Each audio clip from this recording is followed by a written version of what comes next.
కట్టాడు. చదువుకుందాం చూడండి 20వ వచనం. ఆదికాండం 8వ వచనం. అప్పుడు నోవాహు యెహోవాకు బలిపీఠం కట్టి పవిత్ర పశువులన్నిటిలోనూ పవిత్ర పక్షులన్నిటిలోనూ కొన్ని తీసుకుని ఆ బలిపీఠం మీద దహన బలి అర్పించాను.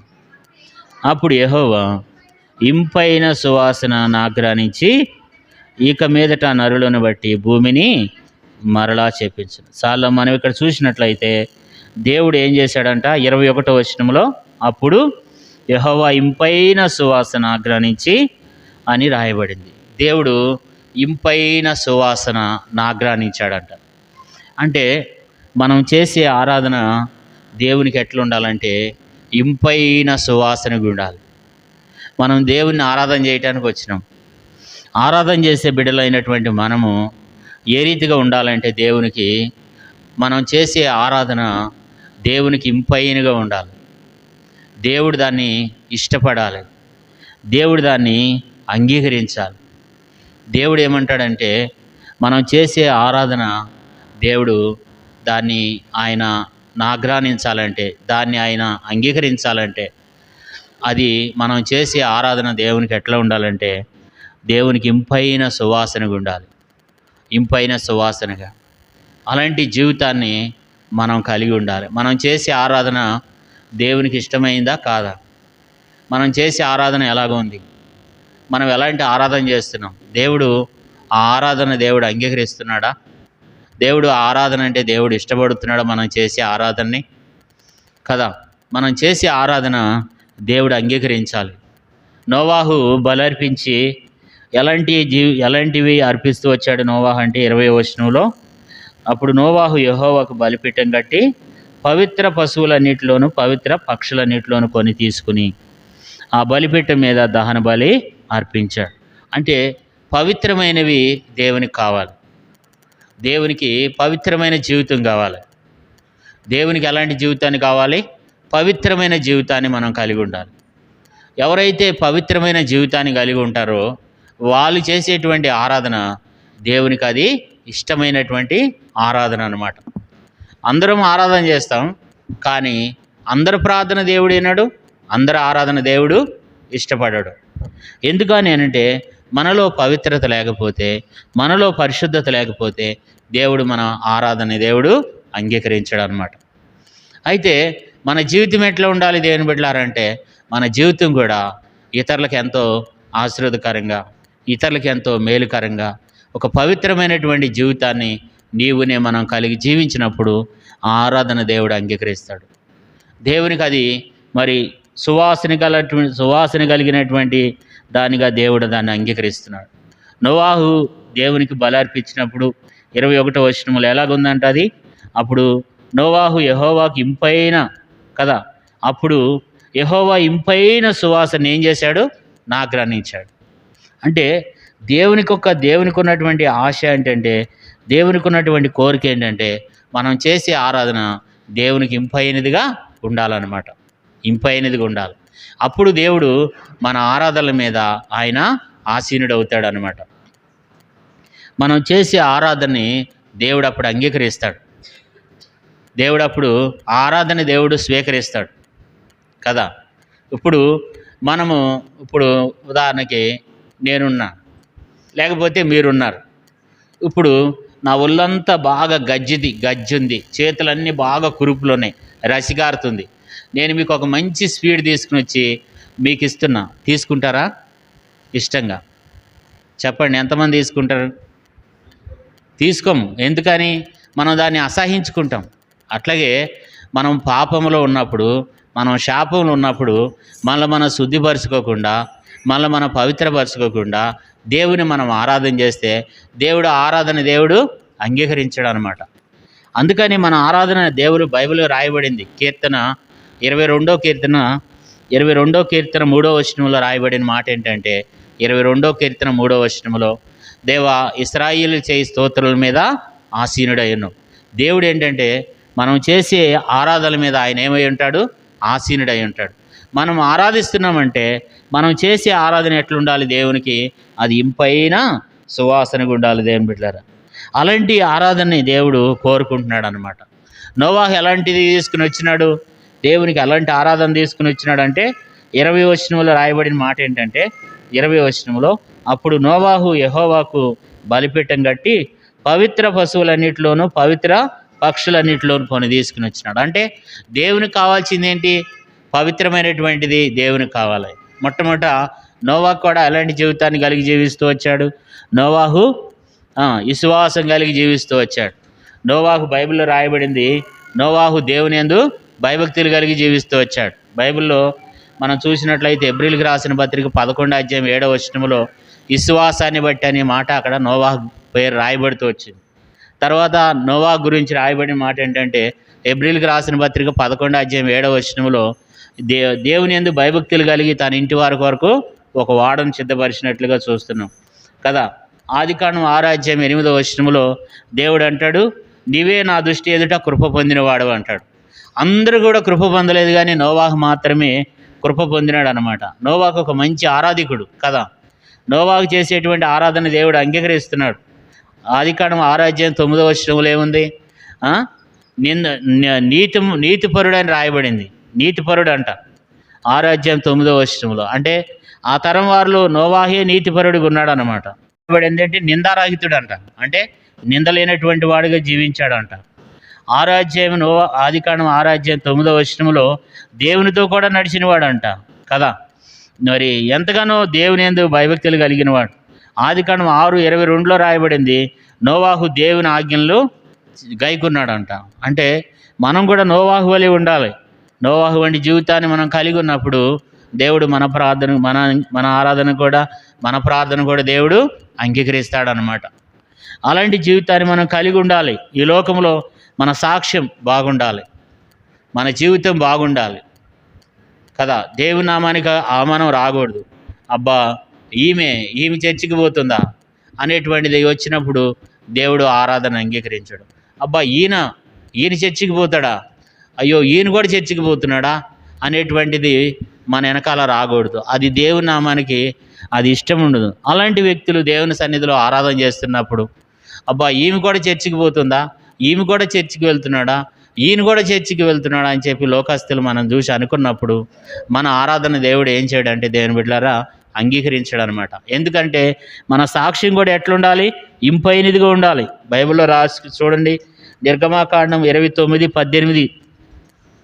నిర్గమాకాండం 29వ అధ్యాయము, నిర్గమ 29వ అధ్యాయము 18వ వచనాన్ని చదువుకుందాం. 18వ వచనం, బలిపీఠం మీద ఆ పొటేలు దహింపవలెను, అది యెహోవాకు దహన బలి, యెహోవాకు ఇంపైన సువాసన గల హోమము. మనం నిర్గమకాండం 29:18లో మనం చూసినట్లయితే దేవుడు అంటాడు, అది యెహోవాకు ఇంపైన సువాసన కదా. దేవునికి ఇంపైన సువాసనగా ఉండాలి కదా, ఇంపైన సువాసనగా ఉండాలి. లేవికాండం 1వ అధ్యాయము చూడండి, లేవికాండం 1వ అధ్యాయము 9వ వచనం. లేవికాండం 1వ అధ్యాయం 9వ వచనం దేవుడు ఏమంటాడో చదువుకుందాం. లేవికాండం 1:9, అది యెహోవాకు ఇంపైన సువాసన గల దహన బలి ఎగినట్లు యాజకుడు దాని అంతయు బలిపీఠం మీద దహింపవాలి. అంటే దేవునికి ఇంపైన సువాసన కావాలంటాడు. మనం అర్పించే అర్పణ ఎలాగుండాలి? ఇంపైన సువాసన. చూడండి, లేవికాండం 1వ అధ్యాయం 13వ వచనంలో కూడా ఈ మాట ఉంది. లేవికాండం 1:13 చివరి లైన్ చదువుకుందాం. అది దహన బలి అనగా యెహోవాకు ఇంపైన సువాసన గల హోమం. అది దేవునికి ఇంపైన సువాసన కలిగినటువంటిది ఉండాలంట కదా. 17వ వచనం కూడా చూడండి, లేవికాండం 1:17 చివరిలో చదువుకుందాం. అది దహన బలి అనగా యెహోవాకు ఇంపైన సువాసన గల హోమం. అంటే దేవునికి ఇంపైన సువాసన కదా. లేవికాండం 2వ అధ్యాయము 2వ వచనంలో కూడా ఉంది, అక్కడ కూడా మనం చదువుకుందాం. లేవికాండం 2వ అధ్యాయము 2వ వచనంలో కూడా ఏం రాయబడిందంటే యెహోవాకు ఇంపైన సువాసన గల హోమము అనేటువంటి మాట కనపడుతుంది అనమాట. ఇంకో చోట చూడండి, లేవికాండం 2వ అధ్యాయం 9వ వచనములు కూడా, లేవికాండం 2:9, అప్పుడు యాజకుడు ఆ నైవేద్యములో ఒక భాగమును జ్ఞాపకార్థంగా తీసుకుని బలిపీఠం మీద యెహోవాకు ఇంపైన సువాసన గల హోమముగా దాన్ని దహింపవలను. అంటే దేవునికి మనం అర్పించే అర్పణ ఎట్లా ఉండాలంటే ఇంపైన సువాసనగా ఉండాలి. దేవుడు దాన్ని ఆజ్ఞానించాలి కదా. నోవాకు కూడా దేవునికి బలి అర్పించినప్పుడు దేవుడు ఆ బలిని ఏం చేశాడు? దేవుడు ఇంపైన సువాసనగా అంగీకరించాడు కదా. చదువుకుందాం చూడండి, ఆదికాండం 8వ అధ్యాయం 21వ వచనం. ఆదికాండం 8:21. అప్పుడు యెహోవా ఇంపైన సువాసన నాగ్రానించి అంటున్నాడు. అంటే దేవుడు ఆ సువాసనను దేవుడు అంగీకరించి దేవుడు అంటాడు, ఇక భూమి మీద నేను నరులను ఇంకా ఎప్పటికి కూడా నేను వాళ్ళని ఇంకా నేను ఏమి చేయను అంటున్నాడు దేవుడు. అంటే దేవునికి అర్పించినటువంటి మనం అర్పించేటువంటి అర్పణ బట్టి దేవుడు మనల్ని దీవిస్తాడు. ఈ లోకంలో ఉన్నటువంటి ప్రజలు ఎదుట, ఈ లోకంలో ఉన్నటువంటి జనులు ఎదుట మనం ఎట్లా ఉండాలంటే మనం దేవునికి సువాసనగా ఉండాలి. మన సాక్షి జీవితం కూడా బయట కూడా ఎట్లా ఉండాలా? దేవునికి సువాసనగా ఉండాలన్నమాట. అది ఇంపైన సువాసన అంటాడు. 2 కొరింథీయులకు రాసిన పత్రికలో అపోస్తలుడైన పౌలు అంటాడు, ఒక మాట చదువుకుందాం. 2 కొరింథీయులకు రాసిన 2వ పత్రిక 2 కొరింథీ, అక్కడ కూడా అపోస్తలుడైన పౌలు చెప్తాడు,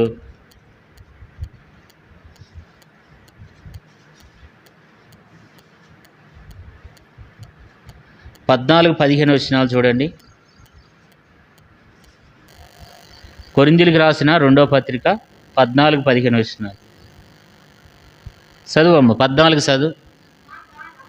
మా ద్వారా ప్రతి స్థలమందును క్రీస్తుని గూర్చిన జ్ఞానం యొక్క సువాసనను కనపరుచు ఆయన యందు మమ్మను ఎల్లప్పుడూ విజయోత్సవంతో ఊరేగించున్న దేవునికి స్తోత్రం. ఇక్కడ కూడా అంటాడు.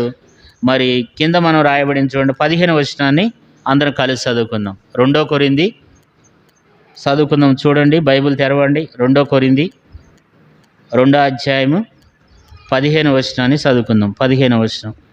రక్షింపబడి వారి పట్లను నశించి వారి పట్లను మేము దేవునికి క్రీస్తు సువాసన ఉన్నాం. అంటే వాళ్ళు ఎలాంటి జీవితాన్ని జీవిస్తూ వచ్చారంటే రక్షింపబడిన వారి పట్లను నశించిపోతున్న వారి పట్ల కూడా దేవునికి క్రీస్తు సువాసన ఉన్నామంటున్నాడు.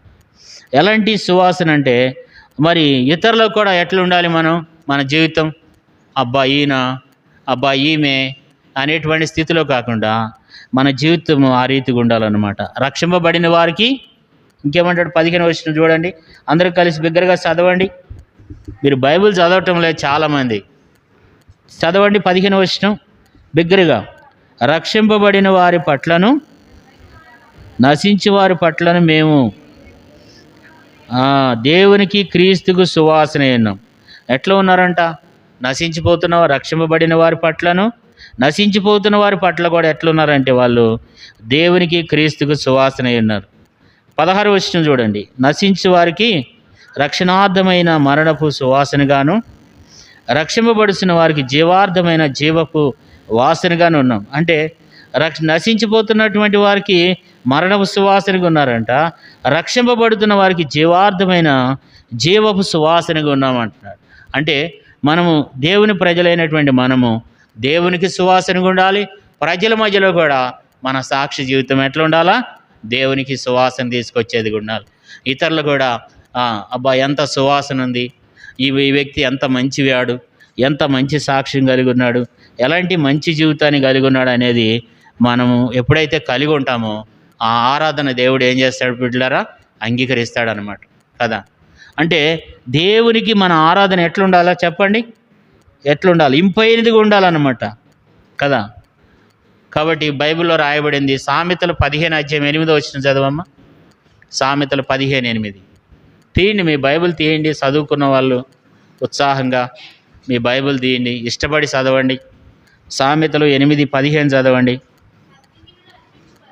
భక్తిహీనుడు అర్పించు బలులు యెహోవా హేయములు, యథార్థవంతుల ప్రార్థన ఆనందకరం. చూసారా? భక్తిహీనులు అర్పించేటువంటి బలులంట యెహోవా హేయములంట. అయితే యథార్థవంతుల ప్రార్థన ఆయనకు ఆనందకరం. చూడండి, యథార్థమైనటువంటి జీవితాన్ని కలిగి మనం జీవిస్తున్నప్పుడు ఆ ప్రార్థన మనం అంగీకరిస్తున్నప్పుడు ఆయనకు అది ఎంతో ఆనందకరం అంట. అబ్బా, ఆ ఆరాధన, ఆ ప్రార్థన దేవుడు ఎంతగా, మనం మందిరంలో కూడా ఆరాధన చేస్తుంటే మన పక్కన ఉన్న వాళ్ళు అనుకోవాలి, అబ్బా ఎంత చక్కగా ఆరాధన చేస్తున్నాడు, ఎంత చక్కగా ఆరాధిస్తుంది.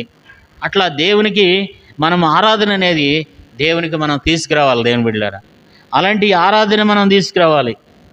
కానీ మన యొక్క జీవితాలు చూసినట్లయితే, కొంతమంది జీవితాలు చూసినట్లయితే దేవుడు ఆ ఆరాధన దేవుడు అంగీకరించే స్థితిలో దేవుడు లేడు. కారణం ఏంటంటే సువాసన రావట్లేదు, దేవునికి ఏమి రావట్లేదు, ఇంపైన సువాసన రావట్లేదు. కానీ దేవునికి ఎలాంటి సువాసన తీసుకుని వస్తున్నాం? కీర్తనల గ్రంథంలో దావీదు ఏమంటాడు చూడండి, 38వ కీర్తన.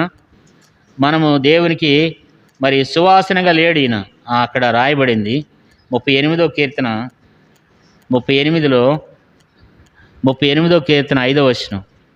నా మూర్ఖత్వం వలన కలిగిన గాయములు దుర్వాసన గలవై స్రవించుచున్నవి అంటాడు. అంటే మూర్ఖత్వం వల్ల కలిగిన 38వ కీర్తన 5వ వచనం, నా మూర్ఖత్వం వల్ల కలిగిన గాయములు దుర్వాసన గలవై ఏం చేస్తున్నాయి?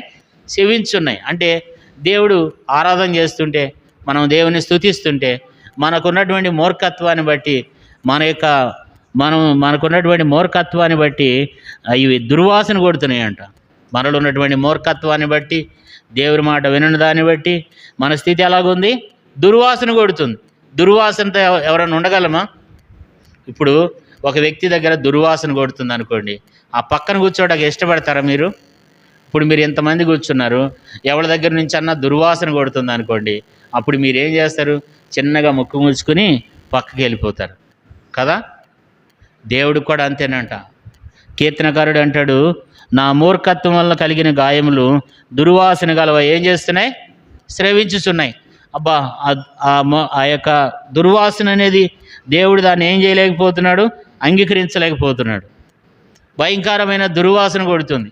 అది మంచి సెంటు వాసన రావట్లే, అది అత్తర వాసన రావట్లే కదా. దేవుని బిడ్డలైన నీవునే మనం అందరూ ఆరాధిస్తున్నాం, కానీ మనం చేసే ఆరాధన యేసయ్యకి అంగీకారమేనా? దేవుడు అంగీకరిస్తున్నాడా మన ఆరాధనని? ఈ ఉదయకాలం దేవుడు అడుగుతున్నాడు, నువ్వు చేసే ఆరాధన దేవుడు ఇష్టపడుతున్నాడా? పవిత్రమైన జీవితం కలిగి మరి దేవుని ఆరాధిస్తున్నామా మనం కదా? లేకపోతే ప్రసంగి గ్రంథం చదువుకుందాం చూడండి. ప్రసంగి గ్రంథంలో ఇక్కడ ఒక మాట రాయబడింది, 10వ అధ్యాయం 1వ వచనం. ప్రసంగి 10 1వ వచనం. ప్రసంగి గ్రంథం 10వ అధ్యాయం 1వ వచనం. బుక్కవాని తైలంలో చచ్చిన ఈగలు పడుట చేత అది చెడు వాసన కొట్టును కదా. మనం చూసినట్లయితే బుక్కవాని తైలం అంటే అది చాలా విలువైందన్నమాట. అది చాలా సువాసన ఇచ్చేటువంటిది. అయితే దాంట్లో ఏం పడింది? బుక్కవాని తైలంలో చచ్చిన ఈగలు పడుట చేత అదేం చేస్తుంది? చెడు వాసన కొడుతుంది. కొంచెం బుద్ధిహీనత త్రాసులో ఉంచినట్ల జ్ఞానమును ఘనతను కూడా ఏం చేస్తుందంట? తేలగొడుతుంది అనమాట. మనకున్నటువంటి బుద్ధిహీనతను బట్టి, మనకున్నటువంటి అవిధేయతను బట్టి ఏమవుతుంది కదా, ఆ తైలంలో చచ్చిన ఈగలు ఆ తైలంలో పడితే ఏమవుతుంది? ఆ తైలం అంతా దుర్వాసన కొడుతుందంట. అది మంచి వాసన కొడుతలా, అది చెడిపోయింది కదా. మనం కూడా అలాంటి చెడిపోయినటువంటి జీవితాన్ని కలిగి మనం ఆరాధన చేస్తుంటే దేవుడు అంటాడు, నీ ఆరాధన నాకు అవసరం లేదంటాడు. నీ ఆరాధన నాకు అవసరం లేదంటాడు. ఇర్మీయా గ్రంథంలో ఏమంటాడు చదువుకుందాం. ఆ మాట కూడా మనం ఒకసారి చదువుకుని ఆరాధనలోకి వెళ్దాం. ఇర్మీయా గ్రంథం 6వ అధ్యాయంలో, ఇర్మీయా గ్రంథం 6వ అధ్యాయము 20వ వచనాన్ని చదువుకుందాం. ఇర్మీయా గ్రంథం 6:20. దేవుడు ఇక్కడ అంటాడు, మాట విననటువంటి ప్రజల విషయంలో, అవిధేయులైనటువంటి ప్రజల విషయంలో, పరిశుద్ధత లేని ప్రజల విషయంలో దేవుడు అంటాడు. చదువుకుందాం. ఇర్మీయా గ్రంథం 6వ అధ్యాయం 20వ వచనం. 20వ వచనాన్ని చదువుకుందాం. షాబా నుండి వచ్చు సాంబ్రాణి నాకేలా, దూరపు దేశం నుండి వచ్చు మధురమైన చెరుకు నాకేలా? మీ దహన బలులు నాకు ఇష్టమైనవి కావు, మీ బలి యందు నాకేమి లేదు, సంతోషం లేదు. మీరు ఆరాధిస్తున్నారు, మీరు స్తుతిస్తున్నారు, కానీ మీ ఆరాధన యందు నాకేం లేదు అంటున్నాడండి దేవుడు. అది సంతోషం లేదు, మీ ఆరాధనని నేను అంగీకరించలేకపోతున్నాను, అది నాకు అవసరం లేదు అంటున్నాడు దేవుడు. కారణం ఏంటంటే మనం దేవుని మందిరానికి వస్తున్నాం, కానీ మనం దేవుని ఏ రీతిగా ఆరాధిస్తున్నాం? చాలా సందర్భాల్లో దేవుని మందిరానికి కనపడాలని వస్తున్నామంట. చూడండి, యెషయా గ్రంథం 1వ అధ్యాయంలో ఏమంటాడు దేవుడు? యెషయా గ్రంథం 1వ అధ్యాయము, యెషయా గ్రంథం 1వ అధ్యాయం 11వ వచనం. మన జీవితాన్ని మార్చుకోకుండా మనం దేవుని యొక్క మందిరానికి వచ్చినప్పుడు దేవుడు అనే మాట ఏంటంటే, చూడండి, యెషయా గ్రంథం 1వ అధ్యాయం 11వ వచనం. యెహోవా సెలవిచ్చిన మాట ఇదే: విస్తారమైన బలులు నాకేలా, దహన బలులకు పొటేళ్లను, బాగా మేపిన దూడల కొవ్వును నాకు వెక్షమైను. కోడిల రక్తముందైనను, గొర్రెల రక్తముందైనను, మేకపోతుల రక్తముందైనను నాకు ఇష్టం లేదంటున్నాడు దేవుడు. మీరు అర్పించేటువంటి అర్పణ నాకు ఇష్టం లేదంటున్నాడు. ఎందుకు? 12వ వచనం చదువుకుందాం. 12వ వచనం, యెషయా గ్రంథం 1:12. నా సన్నిధిని కనపడవలనని మీరు వచ్చుచున్నారే, నా ఆవరణములు తొక్కుటకు మిమ్మల్ని రమ్మన్నవాడేవాడు? మీ నైవేద్యం వ్యర్థము, అది నాకు అసహ్యం పుట్టించు దోపర్పణము, దాని ఇంకనూ తేగుడి. చూసారా దేవుని బిడ్డలు దేవుడు ఏమంటాడంటే, మీ అర్పణ నాకు ఇష్టం లేదు. మీరు చేస్తున్నటువంటి అర్పణ, మీరు ఇస్తున్నటువంటి అర్పణ, మీరేదో నాకు కనపడాలని వస్తున్నారు, కానీ మీ జీవిత విధానాలు మంచిగా లేవు. కాబట్టి నా సన్నిధిలో మీరు ఆరాధన చేయడానికి వస్తున్నారు, నా సన్నిధిలో మీరు మొరపెడతాకు వస్తున్నారు, కానీ నన్ను ఆరాధిస్తున్నారు, కానీ అది నాకు అవసరం లేదు అంటున్నాడు దేవుడు కదా. మనం చేసేటువంటి ఆరాధన అలాంటి దుర్వాసన కొట్టేటువంటి ఆరాధనగా ఉన్నట్లయితే దేవుడు దాన్ని అంగీకరించడు కదా. దేవునికి అలాంటి ఆరాధన కావాలా? బైబిల్లో రాయబడింది. ఒక ఆమె ఏం చేసిందంట చూడండి, యోహాను సువార్త దేవుని యొక్క వాక్యంలో నుండి మనం చదువుకున్నట్లయితే యోహాను సువార్త 12వ అధ్యాయము, యోహాను సువార్త 12వ అధ్యాయం మొదటి నుండి చదువుకుందాం. కాబట్టి యేసు తాను మృతుల్లో నుండి లేపిన లాజరున్న బేతనీకు పస్కా పండుగకు 6 దినములు ముందుగా వచ్చెను. అక్కడ వారు ఆయనకు విందు చేసిరి. 2వ వచనం, యోహాను సువార్త 12:2. మార్త ఉపచారం చేసెను, లాజరు ఆయనతో కూడా భోజనమును కూర్చున్న వారిలో ఒకడు. 3వ వచనం, అప్పుడు మరియా మిక్కిలి విలువగల అచ్చ జటామాంసి అత్తరు 1 సేరున్నర ఎత్తు తీసుకుని వచ్చి యేసు పాదములకు పోసి తన తల వెంట్రుకలతో ఆయన పాదములు తుడిచెను. ఆ ఇల్లు ఆ అత్తరు వాసనతో నిండెను. ఇల్లు అంతా ఏమైంది? అస్తరవాసంతో నిండింది. మరియా ఏం చేసిందంటే, మంచి ఇలువ గల ఎత్తు కలిగినటువంటి 1.5 కిలోన్నర ఇలువ కలిగినటువంటి అస్తర తీసుకుని వచ్చింది. ఆ అత్తర తీసుకుని వచ్చి ఏం చేసిందంటే, యేసు పాదముల చెంత పగలగొట్టి ఆ అత్తర యేసుప్రభు వారి యొక్క పాదాల మీద పోసి ఆమె తల వెంట్రుకలతో ఏం చేస్తుందంటే ఆమె తుడుస్తుంది అనమాట. ఒక తువ్వాలు పెట్టి తుడవటం కాదు. ఆమె ఏం చేస్తుందంటే తన తల వెంట్రుకలతో యేసుప్రభు వారి యొక్క పాదాలను ఏం చేస్తుంది? ఆమె తుడుస్తూ ఉంది కదా. ఒక తువ్వాలు పెట్టుకునో లేకపోతే కచ్చి పెట్టో తుడవటం కాదు, కానీ ఆమె ఎట్లా తుడుస్తుంది? యేసుప్రభు వారి యొక్క పాదాల చెంత ఆమె మరి మోహరించి ఆ జుట్టుతో ఆ తల వెంట్రుకలతో యేసుప్రభు వారి యొక్క పాదాలు తుడుస్తుంది. ఇల్లు అంతా ఏమైందంట? ఇల్లు అత్తరవాసంతో నిండింది అంటున్నాడు. యేసుప్రభు వారు దాన్ని అంగీకరించాడు. అక్కడ ఇస్కరియోతు యూదా ఉన్నాడు. ఇంత ఇలువైన దాన్ని ఎందుకు పాడు చేస్తున్నారు? అది చాలా ఇలువైంది కదా, దాన్ని నమ్మి బేదలకు ఇస్తే ఎంత బాగుండు అంటున్నాడు. అంటే యేసుప్రభు వారు అంటాడు, బేదలు ఎల్లప్పుడూ ఉంటారు, కానీ నేను ఎల్లప్పుడూ మీతో ఉండను. ఈమె నా భూస్థాపన కొరకు ముందుగానే నన్ను సిద్ధపరిచింది అంటాడు. అంటే ఆ ఇల్లంతా ఏమైందంటే అత్తరవాసంతో నిండిపోయింది. మన యొక్క జీవితం కూడా, మన యొక్క హృదయం అనే ఇల్లు ఎలాగుంది? మన యొక్క జీవితం ఎలాగుంది? దేవుని ఆరాధిస్తున్నటువంటి బిడ్డలం. యేసయ్య మనల్ని రక్షించుకున్నాడు. యేసుప్రభు వారు నీ కొరకు నా కొరకు ప్రాణం పెట్టాడు కదా. మనందరి కొరకే బలియాగమైనాడు కదా. మన కొరకు మరలా తిరిగి లేచినాడు. మరి మనము చేసేటువంటి ఆరాధన ఆయన అంగీకరించడానికి ఇష్టపడుతున్నాడు. అయితే మన ఆరాధన ఎట్లా ఉంది? మరి ఈ వారమైనా మనం పరీక్షించుకోవాలి. మన జీవితం ఎట్లా ఉంది? నేను ఆరాధిస్తున్నాను, కానీ నా ఆరాధన మరి ఇతరులకు ఎట్లా ఉంది? ఇతరులు కూడా కొన్నిసార్లు మనం ఆరాధన చేస్తుంటే, అబ్బో ఈయన ఆరాధన చేస్తున్నాడా, ఈమె ప్రార్థన చేస్తుందా అనేటువంటి పరిస్థితి ఉంటుంది మనకు కదా. ఇంకా దేవునికి అయితే ఇంకెట్లా ఉంటుంది కదా. అందుకని మన జీవిత విధానాన్ని మనం మార్చుకోవాలి, మన పద్ధతులు మార్చుకోవాలి. నోవాహు ఏం చేశాడు? నోవాహు పవిత్రమైనటువంటి జంతువులను తీసుకుని వచ్చాడంట. చూడండి, ఒక మాట చదువుకుని ఆరాధనలోకి వెళ్దాం. ఆదికాండం 8వ అధ్యాయము ఆదికాండము 8వ అధ్యాయము 20వ వచనం. ఆదికాండము 8:20. అప్పుడు నోవాహు యెహోవాకు బలిపీఠం కట్టి పవిత్ర పశువులన్నిటిలోనూ పవిత్ర పక్షులన్నిటిలోనూ కొన్ని తీసుకుని ఆ బలిపీఠం మీద దహన బలి అర్పించెను. అప్పుడు యెహోవా ఇంపైన సువాసన ఆగ్రహించి అన్న మాట రాయబడింది. అంటే దేవుడు ఇంపైన సువాసన దేవుడు మన యొద్ద నుండి కోరుతున్నాడు.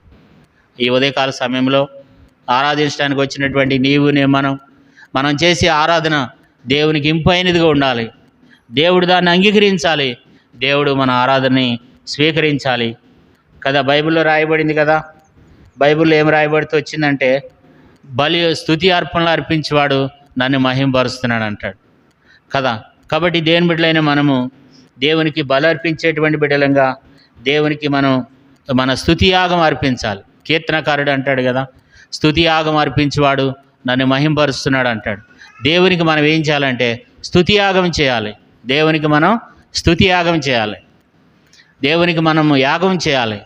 మన హృదయము, మన తలంపులు, మన ఆలోచనలు ఇవన్నీ మార్చబడిన వారమై మనం దేవుని ఆరాధన చేయాలి. మనం ఒక పవిత్రమైన జీవితంతో, ఒక పరిశుద్ధమైనటువంటి జీవితంతో, యథార్థమైనటువంటి జీవితంతో మనం దేవుని అంగీకరించి దేవుని మనం ఆరాధించినప్పుడు ఆరాధన దేవుడు అంగీకరిస్తాడు. ఎలాంటి ఆరాధన దేవుడు అంగీకరించాడు? ఇంపైన సువాసన. ఇంకా మనం అనేక బైబిల్లో చదువుకుంటూ వచ్చినాం. ఆ ఇంపైన సువాసనకి దేవుడు అంగీకరించాడు. మన యొక్క ఆరాధన కూడా ఎట్లా ఉండాలంటే ఇంపైనదిగా ఉండాలి. అప్పుడు దేవుడు మనల్ని ఆశీర్వదిస్తాడు. మనము దేవునికి ఆరాధించే ఆరాధన దేవునికి ఇంపైనదిగా ఉన్నప్పుడు దేవుడు మన ఆరాధన దేవుడు అంగీకరిస్తాడు. దాన్ని ఆయన ఆగ్రహిస్తాడు. దాని సంతోషంతో ఆయన స్వీకరిస్తాడు. అబ్బా, ఎంత చక్కని ఆరాధన, ఎలాంటి మంచి జీవితాన్ని కలిగి ఎంత చక్కగా ఆరాధన చేస్తున్నాడు, ఎంత చక్కగా ఆరాధిస్తుంది కదా. ఇలాంటి ఆరాధన నీవునే మనం కలిగి ఉండాలి. దేవుని బిడ్డలైన దేవుడు ఆశించేది ఏంటంటే, నీ దగ్గర ఉన్నటువంటి వెండి బంగారంలో ఆయన ఆశించడం లేదు కదా. కాబట్టి దేవుడు ఏది ఆశిస్తున్నాడు? నీ నోటి నుండి వచ్చేటువంటి శ్రేష్టమైనటువంటి ఆరాధన, పవిత్రమైన ఆరాధన, శ్రేష్టమైనటువంటి ఆరాధనని దేవుడు కోరుకుంటున్నాడు. అలాంటి మంచి సువాసన కలిగినటువంటి ఆరాధనని నీలో, నాలో, మనలో కోరుకుంటున్నాడు. ఇలాంటి ఆరాధన నీవునే మనం చేసేవారంగా ఉండాలి. ప్రభు రక్షించుకున్నాడు. రక్షింపబడినటువంటి మనము దేవుని ఆరాధించాలి. అయితే మనం చేసే ఆరాధన దేవునికి ఇంపైందిగా ఉండాలని దేవుడు ఆశిస్తున్నాడు కదా.